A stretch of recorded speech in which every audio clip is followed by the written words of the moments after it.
L'enseignement par le numérique est une priorité du ministère de l'Enseignement supérieur et de la Recherche scientifique, priorité également de l'État de Côte d'Ivoire et une priorité bien inscrite dans les différents plans nationaux de développement que nous avons connus, le PND 2012-2015, tout comme le PND 2016-2020, en ce sens que une provision budgétaire d'environ 56 milliards a été affectée pour développer l'enseignement numérique.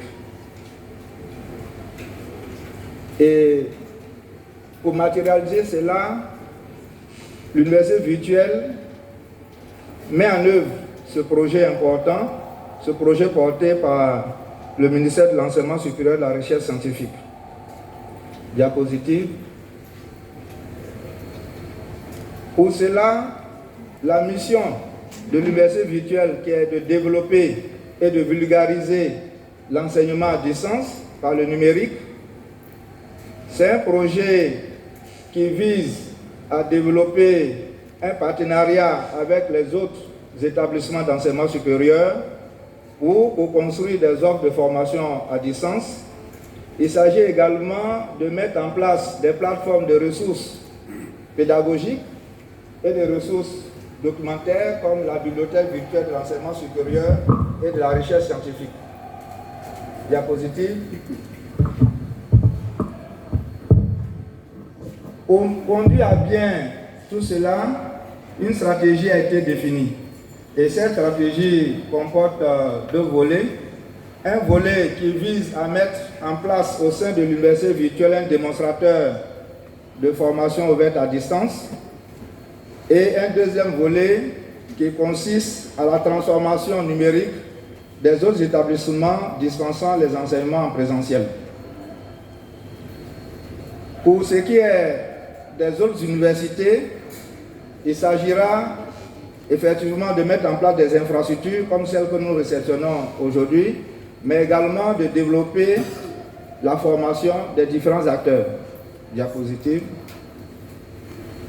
En résumé, pour le démonstrateur qui est interne à l'Université virtuelle de Côte d'Ivoire, qui est entièrement financé sur le budget de l'État, il a été mis en place en 2016 une mention en complément des ordres de formation qui existaient, une mention en informatique et sciences du numérique dans le domaine des sciences et technologies.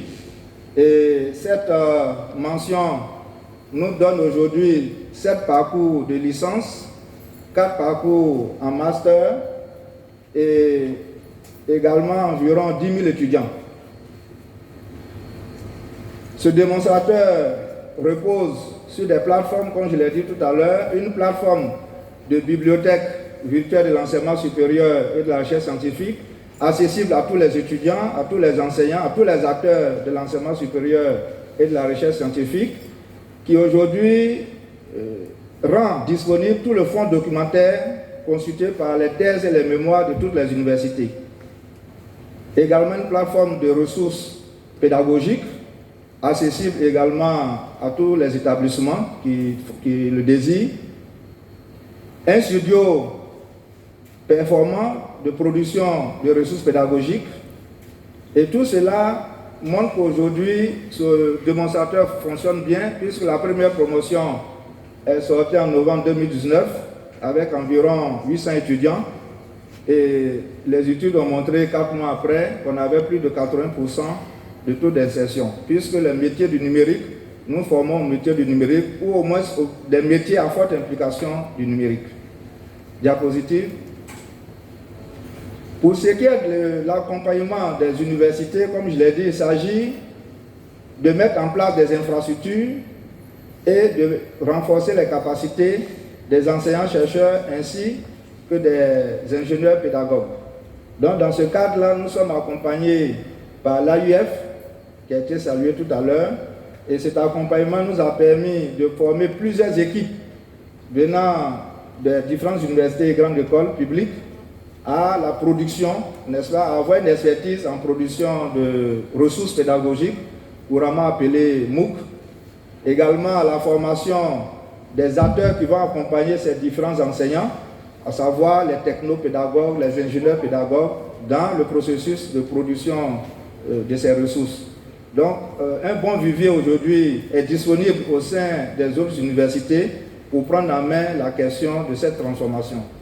À côté du renforcement des capacités, il est également question de mettre des infrastructures numériques en place, notamment les studios d'enregistrement. Et l'université Fils-Houphouët-Boigny, où nous sommes, a inauguré son premier studio d'enregistrement, c'était en juillet 2017. Et aujourd'hui, nous sommes à une étape de réception des espaces numériques. Diapositive. Donc, ce qui est d'actualité, je pense que c'est les espaces numériques. Comme ça a été rappelé, le projet a permis de mettre en place 16 espaces numériques dans nos universités et nous avons identifié nos différentes bibliothèques qui, par défaut, sont des espaces naturels de travail de nos étudiants. Donc, nous avons voulu que ce projet qui visait un peu l'accessibilité aux ressources numériques via Internet, que ce projet puisse aussi servir à renforcer, n'est-ce pas, les infrastructures au niveau de nos bibliothèques. C'est ainsi que nous avons choisi les différentes bibliothèques pour les transformer en espaces numériques. Et ces espaces-là ont coûté, ces 16 espaces ont coûté 1,180 milliard de francs à peu près. C'est un investissement important. Et au sein de ces espaces, je pense qu'on va inaugurer celui qui est là tout à l'heure.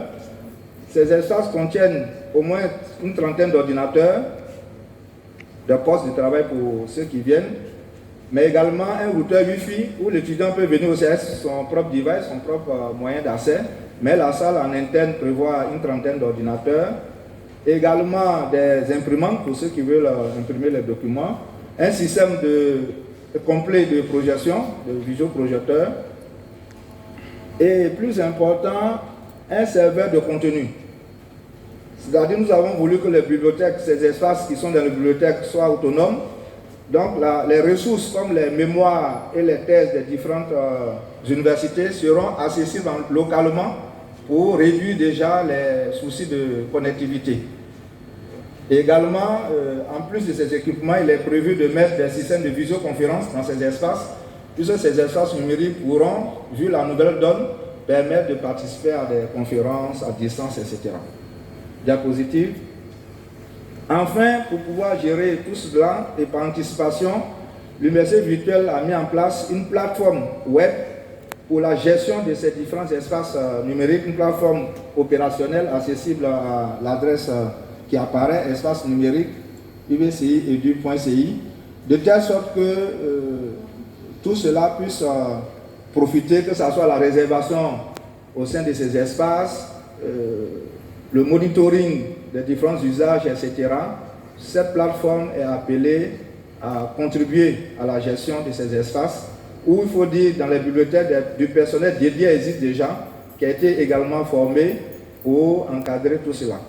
Voici, Monsieur le ministre, excellent Monsieur l'ambassadeur, brièvement ce que je voulais présenter sur les espaces numériques et l'apport du CDD justement au développement du numérique éducatif. Je vous remercie.